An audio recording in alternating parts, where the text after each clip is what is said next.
Samuel, Samuel, vim de ver. A voz do Senhor faz-se escutar, ontem como hoje, dirigindo-se a homens e mulheres com histórias concretas e reais, para missões concretas e reais. A iniciativa é sempre de Deus. É Ele quem chama, consagra, envia. Chama aquele que quer. Trata-se de um desígnio divino sobre uma pessoa concreta e real, mas sempre integrado no desígnio universal de amor e redenção, que é a história do mundo, a história da salvação. Um desígnio que não pode ser detido a não ser pela liberdade humana.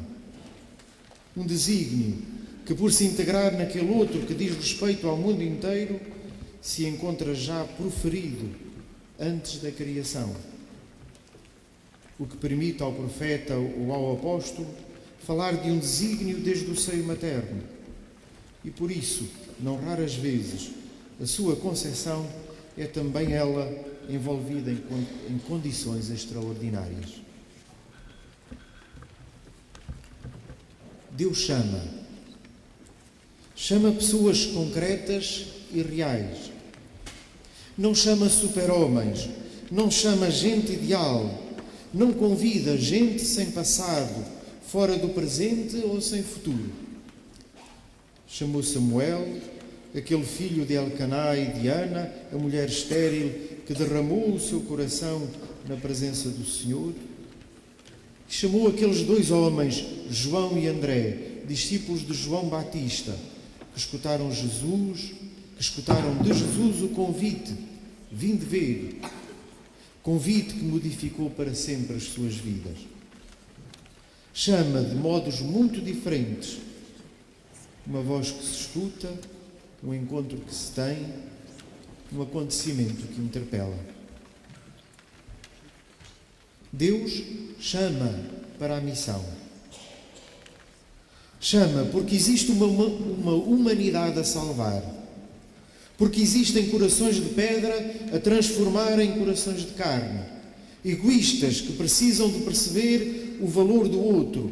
Autossuficientes que necessitam de viver a centralidade de Deus.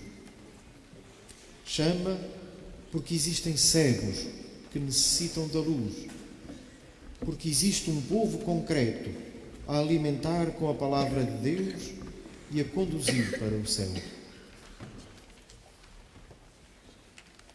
Deus chama em vista de Cristo.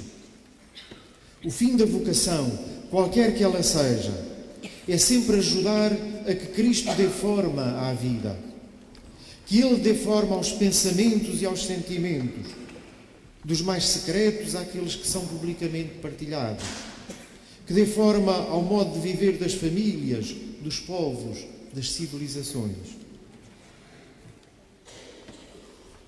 Deus chama e nós necessitamos de perceber o seu convite como convite divino que exige daquele a quem é dirigido uma resposta inadiável e irrecusável.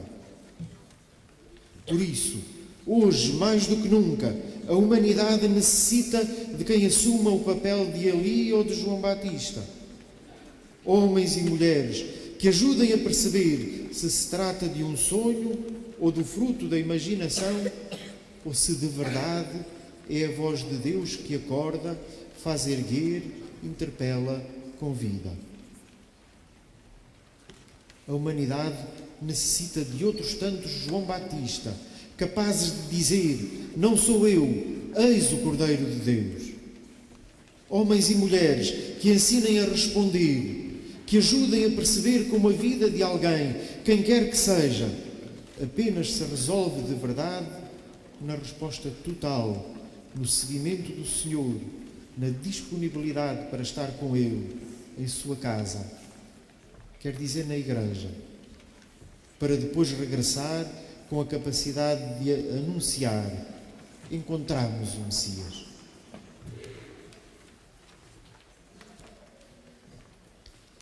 ao celebrarmos os 150 anos da conversão de Mary Jane Wilson e os 140 anos da fundação da Congregação das Irmãs Franciscanas de Nossa Senhora das Vitórias. Mas não estamos a fazer que a celebrar a vocação de uma mulher que, disponível à voz do Senhor, foi por isso capaz de crescer na sua disponibilidade missionária. Com efeito, ao olharmos a vida da irmã Wilson, notamos como foi crescendo na intimidade, na procura e na escuta da vontade divina, e como desta procura foi capaz de ir cada vez mais retirando todas as consequências. A vida de uma pequena burguesa de Inglaterra foi-se transformando. De uma rapariga exuberante, honesta, estudiosa, surgiu a paixão pela verdade e logo a necessária conversão, mesmo à custa da perda de conforto financeiro. Foi esta conversão, em tudo semelhante àquele onde moras, dos primeiros discípulos, como escutámos no Evangelho. Foi esta conversão que se concretizou naquela noite de 29 para 30 de abril de 1873, numa luta em que Deus saiu vitorioso. As dúvidas sobre a presença real de Cristo na Eucaristia tornaram-se em certeza crente, dando-lhe a possibilidade de, com todo o coração, escrever: recebi o dom da fé. Mas eis que aquela questão colocada ao Senhor e respondida com palavras semelhantes ao vim de ver, se irá desenvolver e aprofundar cada vez mais. Logo depois da conversão, foram as peregrinações e a certeza acolhida no seu final. Queria ajudar os pobres e os doentes do mundo, tornando-se enfermeira. Chegada à Madeira em 1881, logo começou a notar a falta de educação cristã no seu povo. Mas como ensinar o catecismo a crianças e a adultos sem alimento e doentes? E como não congregar à sua volta outras boas vontades que deste modo se viam multiplicadas e mais eficazes? E como não perceber o dedo de Deus nesta realidade que ia crescendo, bem como o convite a uma vida espiritual cada vez mais intensa? A criação de uma comunidade religiosa foi, pois, a consequência daquele primeiro chamamento, o fruto de uma necessidade para que a atividade iniciada continuasse.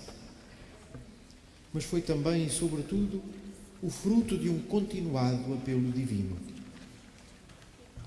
A 15 de janeiro de 1884, passam amanhã 140 anos. Mary Jane Wilson e outras companheiras deram início às Irmãs de São Francisco do Funchal e ao seu noviciado. Todos os nossos trabalhos Deus os quis. A sua vontade era o meu único desejo. Dirá a irmã Wilson, já no final da vida, assim resumindo toda a obra imensa realizada na nossa ilha.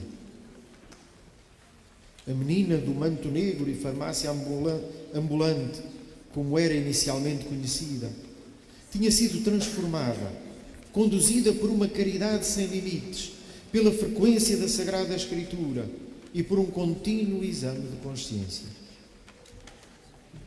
São ainda palavras da venerável irmã Wilson. Devemos esforçar-nos para viver a nossa existência de um modo sobrenatural. Aqui reside a diferença entre a vida religiosa e a secular. A confiança que produz o nosso sucesso no mundo é a fé em Deus. Devemos ser como rochas sólidas. Deste modo, Deus edificará o nosso trabalho.